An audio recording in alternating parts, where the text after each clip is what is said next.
नमस्कार दोस्तों, आपका स्वागत है हमारे चैनल तरुण जी के ट्रिक में। मैं हूं तरुण और आज मैं आपके लिए लेके आया हूं मध्य प्रदेश पुलिस के लिए जो इम्पोर्टेंट जीके है उसका वीडियो। क्योंकि आपको पता है कि मध्य प्रदेश ने अभी 4200 प्लस जो पोस्ट है अनाउंस की हुई हैं और ये पोस्ट हैं फ्रेंड्स, कुछ दिन में इसके लिए फॉर्म्स फिल होने ही वाले हैं। पर आपको जो प्रिपरेशन करना है वो प्रिपरेशन आपको फॉर्म भरते टाइम स्टार्ट नहीं करना है। यदि आप आज से ही स्टार्ट करेंगे तो आगे चल के आपके लिए प्रॉफिट होगा। क्योंकि आपको पता है कि पुलिस कांस्टेबल जो होता है उसमें 70 और प्लस 30 मार्क, मतलब कि 70 नंबर की मैथ्स और रीजनिंग आती है और जो 30 नंबर होता है वो टोटल होता है जीके। जीके में जनरल नॉलेज भी आ जाता है, मध्य प्रदेश का करंट अफेयर भी आ जाता है, ओवरऑल जितना भी हम जनरल साइंस बोले मतलब ओवरऑल सभी कुछ आ जाता है। तो इसके लिए आपको क्या अभी से प्रैक्टिस करनी पड़ेगी, क्योंकि जीएस का जो पोर्शन होता है वो बहुत बड़ा होता है और जो मैथ्स और रीजनिंग के टॉपिक होते हैं वो भी। तो फिलहाल इसको हम एक अलग वीडियो में डिस्कस करेंगे। फिलहाल आप जो हमारे चैनल पर नए हैं तो हमारे चैनल को सब्सक्राइब करें, क्योंकि इस पर मध्य प्रदेश पुलिस और जो वेरियस एग्जाम्स हैं मध्य प्रदेश के या जितने भी इंडिया में होते हैं एसएससी से रिलेटेड, तो उनके लिए मैं यहाँ पर करंट अफेयर, उसके साथ जनरल नॉलेज और मैथ्स रीजनिंग के लिए वीडियो डालूंगा। तो आप इनको डेली वॉच करें। फिलहाल हम देखते हैं कि हमारे ये टॉप क्वेश्चन है वो बोल क्या रहे हैं। क्वेश्चन पहला क्या बोलता है, बोला मध्य प्रदेश शासन द्वारा किस वर्ष में आपदा प्रबंधन संस्थान डीएमआई की स्थापना हुई थी। याद रखिएगा, आपदा प्रबंधन संस्थान पहला भारत का एकमात्र आपदा प्रबंधन संस्थान, याद रखिएगा भोपाल में है। ये क्वेश्चंस भी कई बार पूछा कि कहाँ पर है, भोपाल में एकमात्र आपदा प्रबंधन संस्थान है भारत में, वो भी कहाँ पर है, भोपाल में। सेकेंड थिंग, ये इसकी स्थापना कब हुई थी, 1987। ये क्वेश्चंस कई बार रिपीटेड हुआ फ्रेंड्स, याद करिएगा। आपदा प्रबंधन संस्थान देश का पहला भोपाल में और 1987 में इसकी स्थापना हुई थी। नेक्स्ट क्वेश्चन है दोस्तों हमारा कि मध्य प्रदेश के उस शहर का नाम बताइए जहां प्रत्येक वर्ष ध्रुपद समारोह का आयोजन किया जाता है। तो इसका जो आंसर है वो हमारा है भोपाल। तो भोपाल जो है, भोपाल में बहुत सारी चीज़ें हैं मध्य प्रदेश में। एक तो ये हमारी राजधानी भी है, साथ में ज़्यादातर जो चीज़ें हैं या समारोह होते हैं वो भोपाल में होते हैं। पर लेकिन यहाँ पर हम ध्रुपद समारोह की बात कर रहे हैं, तो ध्रुपद समारोह हमारा कहाँ पर होता है, भोपाल में। नेक्स्ट क्वेश्चन है दोस्तों हमारा, रानी विक्टोरिया की स्वर्णिम जयंती मनाने हेतु निर्मित किए गए यूनेस्को के विश्व विरासत स्थल का नाम बताइए। यहाँ पर हम रानी विक्टोरिया की बात कर रहे हैं। ऑप्शन है Gateway of India, option B है Victoria Memorial, option C India Gate और ऑप्शन डी है छत्रपति शिवाजी टर्मिनल। तो जो इसका राइट आंसर हो जाएगा वो हो जाएगा हमारा छत्रपति शिवाजी टर्मिनल। यही है यूनेस्को में शामिल, याद रखिएगा, मुंबई में। और यहीं पर हमें हमेशा रानी विक्टोरिया की स्वर्णिम जो जयंती मनाने के लिए इसको यूनेस्को में शामिल किया हुआ था। नेक्स्ट क्वेश्चन देखते हैं क्या बोलते हैं। नेक्स्ट क्वेश्चन है कि आधिकारिक शुभंकर प्राप्त करने वाले भारत के प्रथम वन्य जीव रिजर्व का नाम बताइए। जो शुभंकर प्राप्त, शुभंकर मतलब एक तरीके का जैसे उस एरिया में फेमस या फिर एक एक तरीके का साइन बना देते हैं। साइन इसलिए बनाते हैं क्योंकि उस चीज़ को उससे रिलेटेड रखें। जैसे ओबिट कछुआ का आप बताइए शुभंकर वो कहाँ का है, किस राज्य में उसका यूज़ किया जाता है शुभंकर के लिए। यहाँ पर हम बात कर रहे हैं शुभंकर प्रथम वन्यजीव रिजर्व क्या है। ऑप्शन है रणथंबोर, दूसरा है जिम कार्बेट, तीसरा है कान्हा किसली और चौथा है सरसिका। तो जिसका जो राइट आंसर होगा वो हमारा होगा कान्हा टाइगर रिजर्व। देखिए कान्हा किसली की हम बात करें तो मध्य प्रदेश में यह मंडला में है और मध्य प्रदेश का जो पहला जो हम वन्यजीव रिजर्व बोल सकते हैं वो हमारा क्या है, कान्हा टाइगर रिजर्व है मंडला में। साथ ही यहीं पर मध्य प्रदेश में पहला टाइगर प्रोजेक्ट जो चालू हुआ था वो कान्हा किसली में ही हुआ था, याद रखिएगा। और आधिकारिक शुभंकर प्राप्त करने वाला भी वन्यजीव रिजर्व आपको याद रखना है। नेक्स्ट क्वेश्चन है हमारा, मजदूरों और गरीब परिवारों के लिए बिजली सब्सिडी देने हेतु मध्य प्रदेश शासन द्वारा 2018 में शुरू की गई योजना का नाम बताइए। इस योजना आपको याद रखना चाहिए। चुनाव के टाइम पर जो हमारे यहाँ के मुख्यमंत्री थे उस टाइम पर शिवराज सिंह चौहान, उन्होंने ही चालू की थी। पहला मुख्यमंत्री खेत तीर्थ योजना, दूसरा संबल योजना, तीसरा कृषि ऋण समाधान योजना और चौथा है प्रधानमंत्री किसी योजना। तो जो इसका आंसर है संबल योजना। संबल योजना भारत में बहुत फेमस भी हुई थी।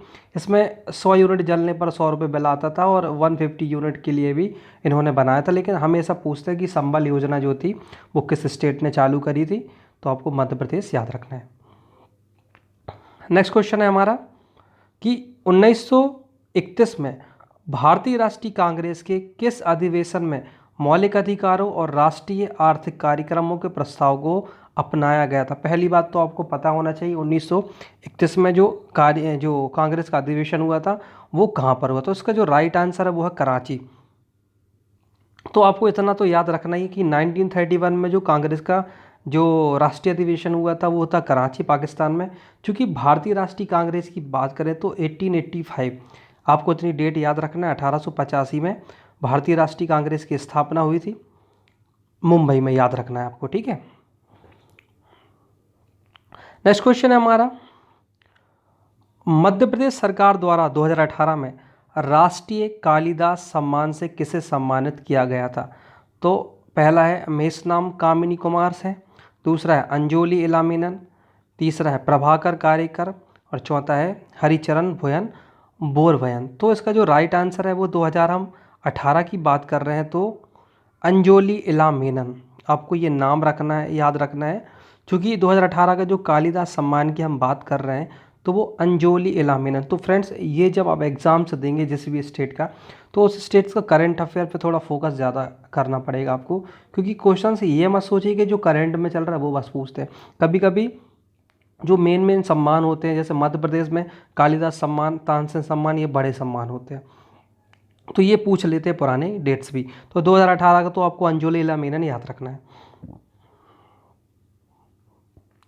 नेक्स्ट क्वेश्चन हमारा कि दिल्ली में स्थित कमल मंदिर, लोटस टेम्पल किस धर्म के अनुयायियों का पवित्र स्थल? कमल मंदिर, लोटस टेम्पल जिसको बोलते हैं, किस धर्म का है?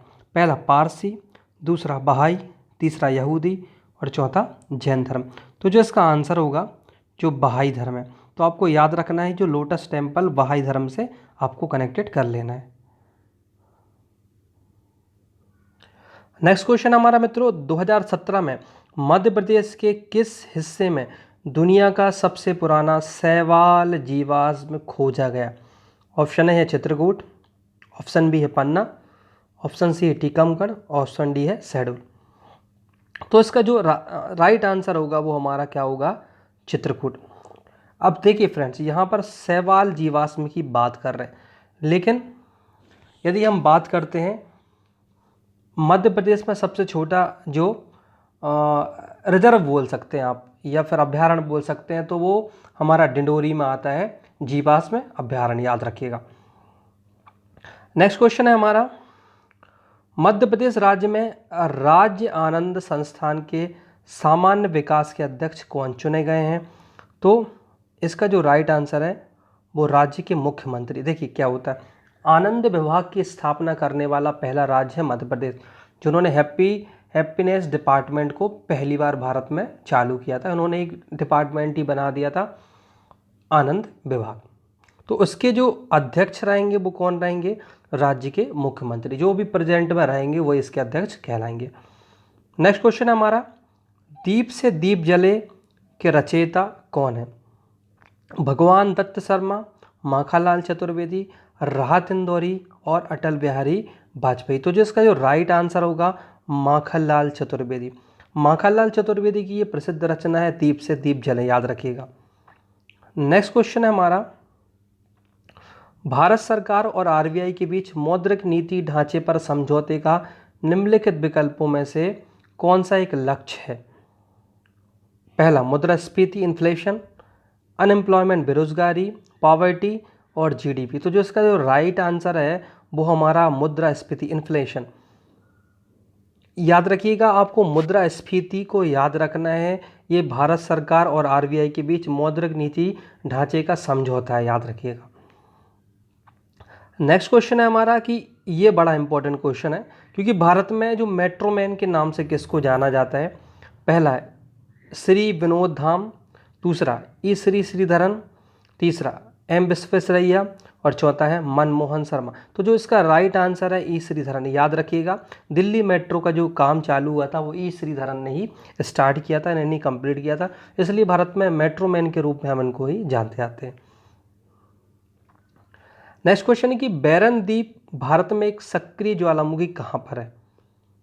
पहला ऋषि द्वीप समूह पर है, दूसरा अंडमान निकोबार पे है, तीसरा लक्षद्वीप और चौथा है लेबनान भूल भुलैया द्वीप। तो इसका जो राइट आंसर होगा वो अंडमान निकोबार द्वीप समूह। अब देखिए, अंडमान निकोबार द्वीप समूह की सबसे ऊंची जो चोटी है वो है सैंडल पीक। कई बार पूछ चुके हैं ये, बोलते हैं अंडमान निकोबार की सबसे ऊंची चोटी क्या है, इसका नाम क्या है, सैंडल पीक। भारत के किस शहर में चार मीनार है? ये तो सबको ही पता होगा, फिर भी जिसको नहीं पता है याद रखिएगा, जो हैदराबाद है, हैदराबाद में ही क्या है, चार मीनार। भारत का बगीचा कहाँ पर है? बेंगलुरु में है। और लाल किला तो सबको पता है, दिल्ली में है। और जो ताजमहल है वो कहाँ पर है? आगरा में।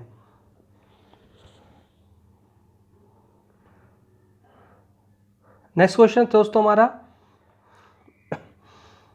निम्नलिखित में से किस संस्थान ने मध्य प्रदेश में भारत के प्रथम एकीकृत नियंत्रण कमान केंद्र का शुभारंभ किया? पहला भारतीय विज्ञान शिक्षा अनुसंधान संस्थान भोपाल, भारतीय प्रौद्योगिकी संस्थान Indore, Bhopal smart city development corporation limited और मौलाना आज़ाद प्रौद्योगिकी संस्थान। तो जो इसका राइट आंसर है वो है Bhopal smart city development corporation limited. इसने ही एकीकृत नियंत्रण कमान केंद्र का शुभारंभ किया। याद रखिएगा, Bhopal smart city development corporation limited. Next question है, ये बड़ा इंपॉर्टेंट क्वेश्चन है कि बाण सागर, पहली बात तो बाण सागर परियोजना आपको पता रहना चाहिए क्या है। बाण सागर जो परियोजना है सोन नदी पर है, आपको याद रखना है। किस नदी पर है? सोन नदी पर। तो बाण चला है सोन नदी पर, आप याद रखना है। तो बाण सागर परियोजना निम्नलिखित में से कौन सा राज्य संयुक्त उद्यम नहीं है? यहाँ पर पूछा कौन सा नहीं है, तो जो इसका राइट आंसर हो जाएगा छत्तीसगढ़। क्योंकि जो बाण सागर परियोजना है वो मध्य प्रदेश, बिहार, उत्तर प्रदेश, कहीं ना कहीं तीनों लोग मिलकर इसको चलाते हैं। मेनली ये सोन नदी पर है, याद रखिएगा। नेक्स्ट क्वेश्चन है कि पश्चिम बंगाल में हावड़ा ब्रिज किस नदी पर बनाया हुआ है? क्योंकि पहले मैं बता दूं, पश्चिम बंगाल हुगली नदी के किनारे है। उड़ीसा की बात करें तो ये हमारा महानदी के किनारे है। ब्रह्मपुत्र असम में है। और जो इसका आंसर हो जाएगा वो हो जाएगा हमारा हुगली। क्योंकि पश्चिम बंगाल किस नदी पर है? हुगली। तो इसके ऊपर ही जो हावड़ा ब्रिज बनाया गया है। नेक्स्ट क्वेश्चन है हमारा कि स्मार्ट सिटी मिशन SCM को वर्ष खालिस्तान में शुरू किया गया था। तो इसका जो आंसर है 2015। तो आपको याद रखना है, जो स्मार्ट सिटी मिशन जो चला गया था, पूछ सकते हैं कि किस वर्ष चालू हुआ था, तो आपको स्मार्ट सिटी को 2015 से कनेक्टेड कर लेना है। क्योंकि आपको पता है जो स्मार्ट सिटी में जो टॉप रैंकिंग में हमेशा ज़्यादातर इंदौर ही आया है और दूसरे नंबर पर भोपाल आया, लेकिन मैक्सिमम जो टॉप पे रहा है स्वच्छ शहर में वो इंदौर ही आया है। नेक्स्ट क्वेश्चन है हमारा फ्रेंड्स कि किस मिशन का उद्देश्य चरणबद्ध तरीके से शहरी बेघर लोगों को आवश्यकता सेवक युक्त आश्रय प्रदान करना? फैसला राष्ट्रीय शहरी आजीविका मिशन, दूसरा विरासत शहर विकास एवं विस्तार योजना, तीसरा पूर्वोत्तर क्षेत्र शहरी विकास कार्यक्रम और चौथा हमारा जो है अटल नवीनीकरण एवं शहरी विकास परिवर्तन। तो जो कौन से मिशन का पूछा है आपको चरणबद्ध तरीके से शहरी बेघर लोगों के लिए, तो आपको सबको पता है जो राष्ट्रीय शहरी आजीविका मिशन के तहत आपने देखा होगा झुग्गी झोपड़ी में रहने वाले लोगों के लिए सरकार जो है फ्लैट्स बनाती है, तो वो किसके अंतर्गत बनाती है? राष्ट्रीय शहरी आजीविका मिशन। तो दोस्तों आई होप आपको ये वीडियो पसंद जरूर आया होगा। इसी में यदि मैं क्वेश्चंस अभी इंक्लूडेड कर रहा हूँ साइंस के, तो ये तो मध्य प्रदेश से रिलेटेड जो टॉप क्वेश्चन थे वो थे, लेकिन इसी में मैं साइंस का पोर्शन आपको ऐड जरूर कर रहा हूँ, क्योंकि जो पेपर में आता है वो पोर्शन जीके का तो आते ही, साथ में साइंस का पोर्शन भी आता है, तो इसको भी आप थोड़ा सा देखें। तो दोस्तों ये साइंस के क्वेश्चन से टॉप 20 देखते हैं क्या बोलता है। बोला जब हम एक पानी से भरी बाल्टी को उठाते हैं तो वस्तु पर कार्यरत बल क्या होता है? फ्रैक्शनल फोर्स घर्षण बल, दूसरा है पेशी बल, तीसरा स्थिर विद्युत बल और चौथा है चुंबकीय बल। तो याद रखिएगा जब भी आप पानी से भरी बाल्टी उठाते हैं तो जो वर्क काम करता है पेशीय बल कहलाता है। क्योंकि आप कहीं ना कहीं मसल्स के थ्रू ही उस बॉडी को उठाते हैं, तो वो कौन सा बल याद रखना है आपको, पेशीय बल, उसको कनेक्टेड कर लेना है बाल्टी को उठाते समय। नेक्स्ट क्वेश्चन है हमारा कि निम्नलिखित में से कौन सी बीमारी एक अप्रत्यक्ष रोग वेक्टर बॉर्न डिसीज है। ये क्वेश्चन कई बार रिपीट हुआ है बहुत सारे एग्जाम्स में। पहला हैजा, दूसरा एड्स, तीसरा मलेरिया और चौथा क्या है, तपेदिक या ट्यूबरक्लोसिस। तो जो अप्रत्यक्ष रोग वेक्टर बॉर्न डिसीज है उसको ही बोलते हैं मलेरिया, याद रखिएगा। अब एड्स की बात करें तो इसका फुल फॉर्म होता है एक्वायर्ड इम्यूनो डेफिशिएंसी सिंड्रोम, और इसके लिए टेस्ट होता है उसका नाम अलीसा टेस्ट। कौन सा नाम है, अलीसा टेस्ट होता है, वो एड्स के लिए होता है। ये कई बार पेपर में पूछ लेते हैं। और जो मलेरिया की दवाई है वो है कोनैन, याद रखिएगा। नेक्स्ट क्वेश्चन है हमारा, निम्नलिखित में से किन संरचनाओं के पास अगली पीढ़ी के लिए जानकारी होती है। ये बड़ा सिंपल सा क्वेश्चन है, डीएनए, आरएनए, प्रोटीन और नाभिक। तो सबको पता है इसका जो आंसर है डीएनए, डीऑक्सीराइबो न्यूक्लिक एसिड, और इसकी खोज करी थी वाटसन एंड क्रिक ने, याद रखिएगा। किसने करी थी, वाटसन एंड क्रिक ने। और इन दोनों को ही, वाटसन एंड क्रिक को 1962 में 1962 में डीएनए की खोज के लिए क्या मिला था, नोबेल पुरस्कार मिला था, आपको ये याद रखना है। नेक्स्ट क्वेश्चन हमारा कि मजबूत और गैर लचीली संयोजी ऊतक, strong and non flexible connection tissues इसका कहलाते हैं, टेंडन, उपस्थि कार्टिलेज, हड्डी बोन्स, और जो होते हैं लिगामेंट जिसको हम स्नायु बोलते हैं। तो जो इसका आंसर हो जाएगा वो होगा हड्डी एंड बोन।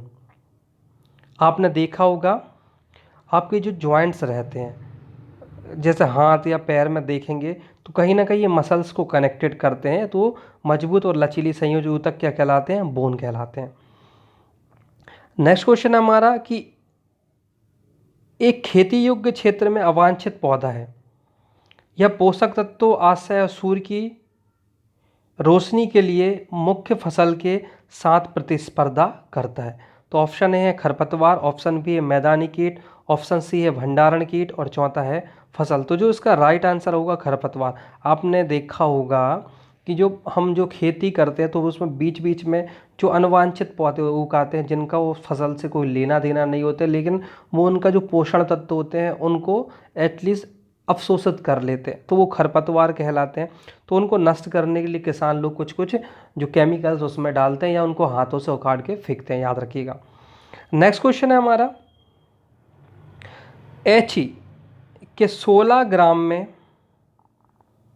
परमाणु की संख्या की गणना करना है और हीलियम का परमाणु द्रव्यमान होता है 4.0। तो जो इसका आंसर हो जाएगा वो हो जाएगा हमारा 24.09 10⁻23। तो He के 16 ग्राम परमाणुओं में यदि संख्या की गणना करें परमाणुओं की तो आपको 24.09 10⁻23 याद रखना है, किसके लिए, He के लिए। नेक्स्ट क्वेश्चन है हमारा, एक परमाणु के नाभिक की खोज इनके द्वारा की गई। कुल मिला के परमाणु के नाभिक की खोज।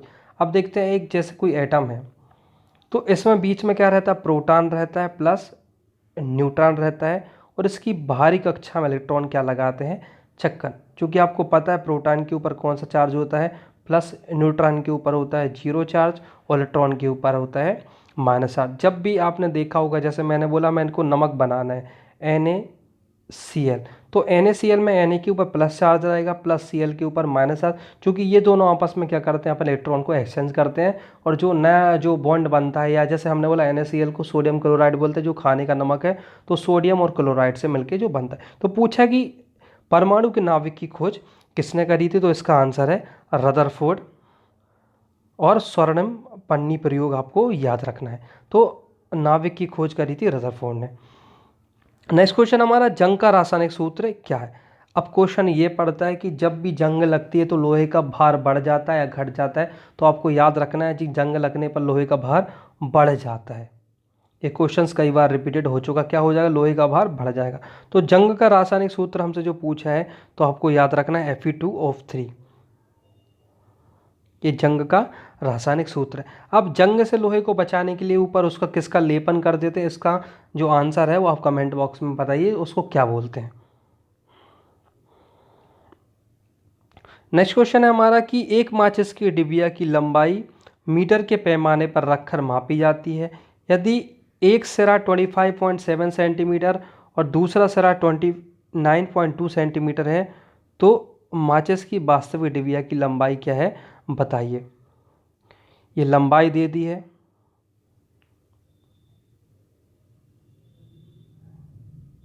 तो कुल मिलाकर आपको वास्तविक लंबाई पता करना है, तो आप फार्मूला लगा के इसको पता बताइए और इसका आंसर बताइए। आंसर फिलहाल मैं आपको बता देता हूँ, इसका आंसर होगा 3.5 सेंटीमीटर।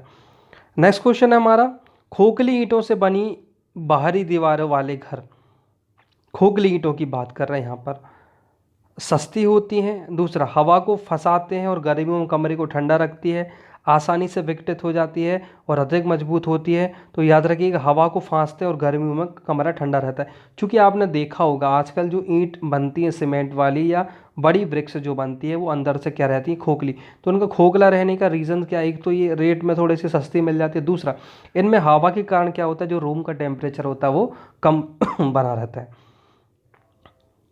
नेक्स्ट क्वेश्चन है हमारा, यदि एक वस्तु समतल दर्पण के सामने 10 सेंटीमीटर की दूरी पर रखा जाता है तो निर्मित प्रतिबिंब होगा वस्तु के पीछे 20 सेंटीमीटर, दर्पण के पीछे, वस्तु के पीछे 10 सेंटीमीटर और दर्पण के पीछे 10 सेंटीमीटर। तो देखिए हम बात कर रहे हैं समतल दर्पण के सामने, तो आप खुद देख लीजिएगा जो आप मिरर होता है घर में, आप उसके सामने खड़े रहेंगे तो जो प्रतिबिंब बनेगा वो दर्पण के पीछे बनेगा। आपको जो प्रतिबिंब नजर आएगा आपसे जस्ट उतनी ही दूरी के पीछे बनता है, तो ये प्रतिबिंब क्या बनेगा, दर्पण के पीछे 10 सेंटीमीटर दूरी पर, है ना, याद रखिएगा। आप खुद देख लीजिएगा समतल दर्पण के सामने खड़े होकर। नेक्स्ट क्वेश्चन है हमारा, खमीर का उपयोग अल्कोहल और वाइन के व्यावसायिक उत्पादन के लिए किया जाता है, सूक्ष्म जीवों की किस श्रेणी से यह संबंध है। दूसरा, पहला ऑप्शन है कवक, दूसरा जीवाणु, तीसरा प्रोटोजोआ और चौथा शैवाल। तो जो कुल मिला के जो जैसे आपने देखा होगा घर पे हम कोई भी चीज़ बनाते हैं तो उसमें हम क्या डालते हैं, फंगस, कवक। तो वो क्या करते हैं, उस चीज़ को पहले खा जाते हैं और उसको कन्वर्ट कर देते हैं अल्कोहल में, तो इसलिए आपको फंगी या कवक याद रखना है। नेक्स्ट क्वेश्चन हमारा, एक विद्युत घंटी को एक बेल जार के अंदर रखा गया है जो हवा बंद है। यदि घंटी बज रही है और वायु को धीरे धीरे निर्वात पंप की मदद से हटा दिया जाता है तो होगा क्या। हवा स्तंभ की कंपन का आयाम घटता है, हवा स्तंभ की कंपन की संख्या घटती है, स्ट्राइकर की कंपन की संख्या घटती है और स्ट्राइकर के कंपन की संख्या बढ़ती है। तो याद रखिएगा इसका जो आंसर होगा हवा स्तंभ की कंपन का जो क्या होगा, आयाम क्या मिलेगा आपको, घटा हुआ मिलेगा। नेक्स्ट क्वेश्चन हमारा, मिल्क ऑफ मैग्नीशिया का उपयोग इस रूप में किया जाता है। ये क्वेश्चंस भी कई बार रिपीटेड हुआ है। मिल्क ऑफ मैग्नीशिया, कपड़ा उद्योग में डाई, कृत्रिम शर्करा, उर्वरक और अम्ल तत्व नाशक। तो इसका जो आंसर होगा वो क्या होगा, अम्ल तत्व नाशक, इसको मिल्क ऑफ मैग्नीशिया कहते हैं। नेक्स्ट क्वेश्चन है हमारा कि भूकंप क्षेत्र में किस प्रकार की इमारत अधिक सुरक्षा प्रदान करती है। भूकंप रोधी, बहुमंजिला इमारत, मिट्टी और पंख से निर्मित और कांच और ईंटों से निर्मित। तो जो इसका आंसर हो जाएगा वो क्या होगा, भूकंप रोधी इमारत, याद रखिएगा। और भूकंप को आपको रिएक्टर पैमाने से नापता है, ये तो आपको पता ही होगा। नेक्स्ट क्वेश्चन हमारा, निम्नलिखित में से कौन सा एक रासायनिक परिवर्तन है। अब समझिएगा, पहले भौतिक परिवर्तन समझते हैं और रासायनिक परिवर्तन समझते हैं क्या होता है। भौतिक परिवर्तन में चीज़ कन्वर्ट होकर वापस उस फॉर्म में आ सकती है। जैसे मैंने बोला एक जल है, जल को हम गर्म करेंगे तो किस में कन्वर्ट हो जाएगी, भाप में, मतलब गैस में कन्वर्ट हो गया, और उसको ठंडा कर देंगे तो वापस क्या बन जाएगा, द्रव, और उसको हम जमा देंगे ठोस। तो ये कहलाता है भौतिक परिवर्तन। और रासायनिक परिवर्तन में जब वो चीज़ एक फॉर्म से दूसरे फॉर्म में कन्वर्ट होती है तो वापस उसी पहले वाले फॉर्म में नहीं आता। तो जैसे मैंने बोला वह दूध फट गया, तो दूध कैसा परिवर्तन है, रासायनिक परिवर्तन। यहाँ पर हम बात कर रहे हैं निम्नलिखित तो कौन सा एक रासायनिक परिवर्तन है, आप समझिएगा। नमक प्राप्त करने के लिए समुद्र के पानी का वाष्पीकरण, मीथेन का जलना, कपूर का ऊर्ध्वपातन और कॉफ़ी में चीनी का घुलना। तो जो इसका जो आंसर होगा वो होगा मीथेन का जलना। मीथेन का जलना इसलिए क्योंकि यदि मीथेन गैस एक बार जल गई तो वापस वो गैस में कन्वर्ट नहीं होगी। लेकिन नमक प्राप्त करने के लिए समुद्र के पानी का वाष्पीकरण कर सकते हैं, तो वापस उसको इसी फॉर्म में ले आ सकते हैं। कपूर का ऊर्ध्वपातन कर सकते हैं और उसको कहीं भी इकट्ठा कर सकते हैं, और कॉफ़ी में चीनी घोल के अपन वापस उसको ले भी आ सकते हैं। पर जो मीथेन जल जाएगी तो वापस उस फॉर्म में कन्वर्ट नहीं होगी, तो यही कहलाएगा क्या, रासायनिक परिवर्तन। नेक्स्ट क्वेश्चन है हमारा कि निम्नलिखित में से कौन सा टेस्टर कम संवेदनशील होता है। एक टेस्टर जिसमें एलईडी का प्रयोग किया जाता है, एक टेस्टर जिसमें एक चुंबकीय दिक्सूचक मैग्नेटिक कंपास का उपयोग किया जाता है, एक टेस्टर जिसमें उच्च वाट तापन तंतु हीटिंग फिलामेंट का उपयोग किया जाता है, और एक टेस्टर जिसमें कम वाट के बल्ब का उपयोग किया जाता है। तो जो इसका आंसर होगा क्या होगा, एक टेस्टर जिसके एक उच्च वाट तापन तंतु हीटिंग फिलामेंट का प्रयोग किया जाता है। तो एक टेस्टर, तो ये सबसे क्या हो जाएगा, हमारा कम संवेदनशील हो जाएगा। नेक्स्ट क्वेश्चन हमारा क्या है, निम्नलिखित में से किसका वजन सबसे अधिक है। परमाणु द्रव्यमान, यहाँ पर ये दे दी है AgC, ऑक्सीजन, नाइट्रोजन, ये दे दिया है। तो आप याद रखिएगा जो रजत के 10 की पावर जो 23 परमाणु है उसका जो द्रव्यमान होगा क्या होगा, सबसे अधिक होगा। आपको सिल्वर का याद रखना है। नेक्स्ट क्वेश्चन होगा हमारा, बर्फ की गलनांक को निर्धारित करने के लिए, बर्फ के गलनांक को निर्धारित करने के लिए एक थर्मामीटर को बर्फ से आधे भाग भरे हुए बीकर में डाल दिया जाता है और कमरे के तापमान पर रख दिया जाता है। किस थर्मामीटर रीडिंग को बर्फ की गलनांक के रूप में लिख लेना चाहिए। पहला, तापमान जब ली गई पूरी बर्फ पिघल जाती है और पानी शेष रह जाता है। दूसरा, तापमान जब बर्फ पिघलना शुरू होती है। तीसरा, जब एक विशेष तापमान पर थर्मामीटर में पारद का स्तर क्या हो जाएगा, स्थिर हो जाएगा। और चौथा, जब तापमान -2 डिग्री सेंटीग्रेड से बढ़ना शुरू करेगा। तो हम कब लेंगे रीडन, जब हम देखेंगे थर्मामीटर में जो टेम्परेचर है अब वो क्या है, एक स्थिर हो गया है, तो हम उसी रीडिंग को नोट कर लेंगे। नेक्स्ट क्वेश्चन और लास्ट क्वेश्चन है फ्रेंड्स हमारा, भोजन तैयार करने के लिए हरे पौधे निम्न में से किसका उपयोग करते हैं। पहला, कार्बन डाइऑक्साइड, नाइट्रेट, फास्फेट और सूर्य का प्रकाश। कार्बन डाइऑक्साइड, पानी, खनिजों और सूर्य का प्रकाश। ऑक्सीजन, कार्बोहाइड्रेट और सूर्य का प्रकाश। और ऑक्सीजन, नाइट्रेट, सल्फेट और सूर्य का प्रकाश। तो कहीं ना कहीं आपको जो चारों ऑप्शन होंगे वो सिमिलर लग रहे होंगे, लेकिन जो आंसर हो क्या है, वो है सबसे पहले कार्बन डाइऑक्साइड, पानी, खनिज और सूर्य का प्रकाश। इन चीज़ों से ही मिलकर क्या बनता है, हमारा जो भोजन होता है पौधे का वो तैयार होता है प्रकाश संश्लेषण की प्रोसेस के द्वारा। आई होप फ्रेंड्स आपको ये वीडियो पसंद जरूर आया होगा। इसमें हमने जीके प्लस साइंस को कवर किया, और ये जो पोर्शन है ये सिर्फ ये मत समझिएगा कि सर मध्य प्रदेश में पुलिस एग्जाम्स के लिए आता है। आप कोई भी मध्य प्रदेश के एग्जाम्स देंगे या आप कोई भी एग्जाम्स देंगे, एसएससी से लेकर CGL, SSC या SSC में 10+2 या किसी भी स्टेट का एग्ज़ाम देंगे, तो इसमें जो पोर्शन होते हैं वो मैक्सिमम इसी से टॉपिक से क्वेश्चन पूछे जाते हैं। तो आई होप आप वीडियो ज़रूर देखें, जिससे आपको पता चले कि जो ओल्ड पेपर हैं, जो पुराने पेपर से लिए गए हैं, उनमें कौन कौन से क्वेश्चन रिपीटेड हुए हैं, इनको याद करने, क्योंकि ये क्वेश्चंस फिर एग्जाम्स में रिपीटेड होंगे। यदि आप हमारे चैनल पर नए हैं तो चैनल को सब्सक्राइब करें, लाइक करें और कमेंट करके बताएं आपको वीडियो कैसा लगा, और इस वीडियो को आप फ्रेंड्स के साथ शेयर करें। जय हिंद, धन्यवाद।